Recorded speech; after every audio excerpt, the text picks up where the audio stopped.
Welcome to this video diary. I'm not calling it the other V word because I don't like that word. This is a video diary between us. So over the next few months, I'm going to be trying out different training regimes, different training methods, and seeing how my body adapts to them, seeing how I enjoy them, and seeing if I can get a little more structure in my life. Because when it comes to training, I've probably not had structure 4 years. I've not had a structured training plan for 4 years, something like that. And I don't really have a specific goal that I'm trying to achieve at the moment, other than trying to get in that A group in those Zwift races and trying to actually stay with them instead of getting dropped quicker than Shane Sutton from British Cycling. So that's kind of my mini goal for the next 4 weeks. So with that in mind, what better place to actually pick a training session and a training plan than Zwift and the training plan section. So when I'm not racing or just aimlessly riding around on Zwift and I want a little bit of structure, then I always head for the workout sections. Find a less than an hour to burn and pick a workout from there. The Gorby, John's short mix, John's mix, or the sweet spot sessions, they're always all good training sessions. But they're always going to be sporadic at best, and it's not really going to give me any long-term benefit and aid me in achieving any sort of cycling goal. Now the plan tab, that has been there for ages on Zwift, and I've never even looked at it until now. Now, one major problem I've always had when it comes to structured training plans is trying to implement some sort of race program in that. Racing and training do not go hand in hand. You train and train and train and train so you can race and race and race.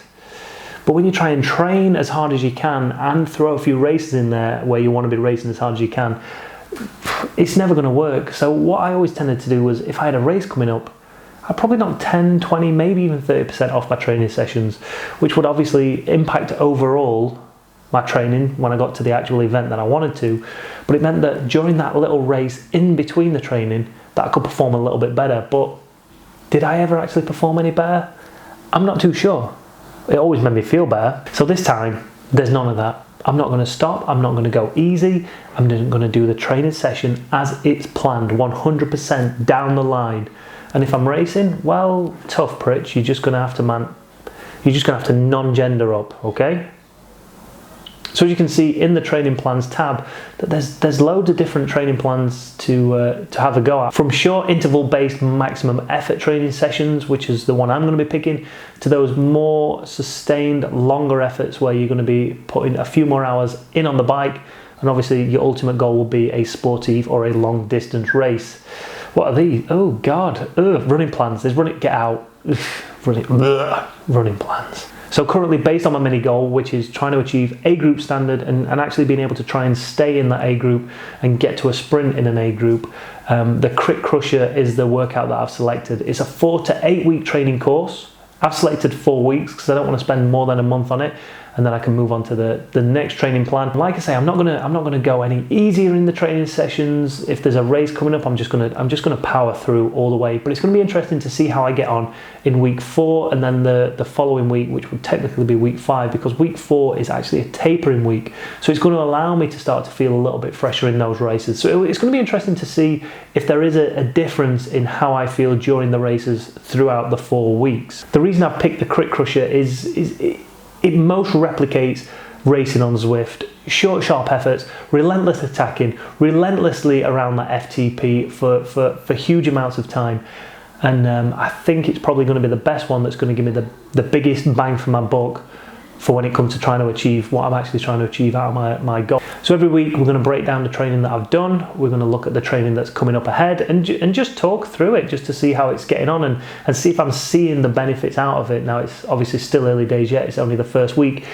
But already I feel much better in the fact that I've actually got a structured training plan for once. I can wake up in the morning, look at my plan and say, that is what I'm going to do.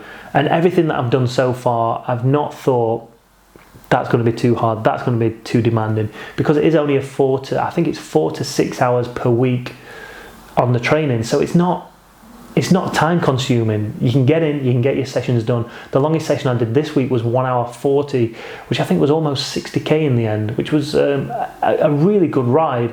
And it's probably the longest specific training session that I've done. I've been out there and done 3 or 4 hours, but only ever plodding along, never really with any training in mind. So to do an hour and 40 of solid training, just bang, bang, bang, interval after interval after interval, was amazing. And I did that on the Wednesday.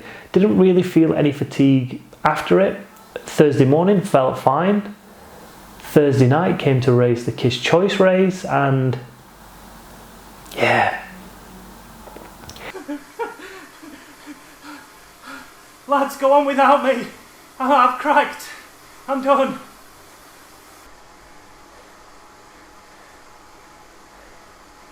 Oh, this is hard. How long till the top, guys? Give me an idea. Oh, this is soul destroying now. Come on, Pritch, pick the pace up, come on.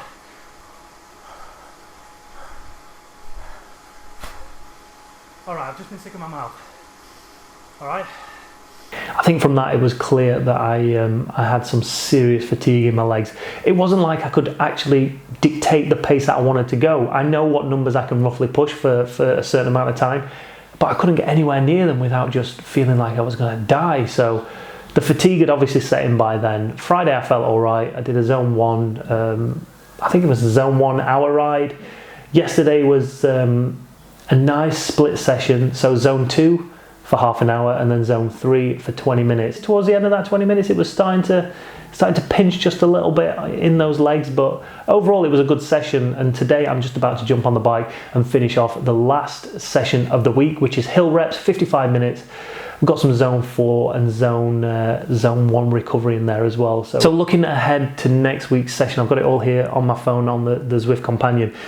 Micro bursts, warm up for 10 minutes, perform at 10 minutes of 10-second full gas. Full gas, every effort here is full gas that I'm going to be doing. 20 seconds recovery, spin your legs for 5 minutes, and then 10 minutes at 20 seconds and 40 seconds off. 20 on, 40 off, 20 on, 40 off. Recover for 5, and then a final set of 10 seconds on, 20 seconds off. Ooh, that is brutal. But when you see the actual wattage, it's only 630 watts. Now, I don't want to sound like a powerful guy, but that's not, in terms of like sprinting for 10 seconds, that's not a great deal. I could quite comfortably, I say it now, I could quite comfortably do that, but we'll see. The rest of the week, we've got another split zone 2 and zone 3 session, which is going to be an hour and 10. Zone 6 intervals, I didn't know there was such thing as a zone 6. So that's going to be zone 6 mixed in with zone 2 recovery. And then a nice zone 1 ride to finish. So all in all, we've only got it's a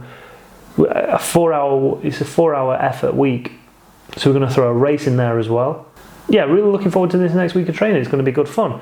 So leave me a comment below. Let me know what training sessions you enjoy the most. Let me know if you prefer structured training or just randomly, sporadically riding your bike just for the fun of it. And before we go, don't forget to sign up to our email listing, teamwahoo.tv or teamwahooch.com, for notifications on when we go live during our live streams for the KISS Community League. Round 1 is on Thursday, so make sure you get a front row seat. It's going to be so exciting.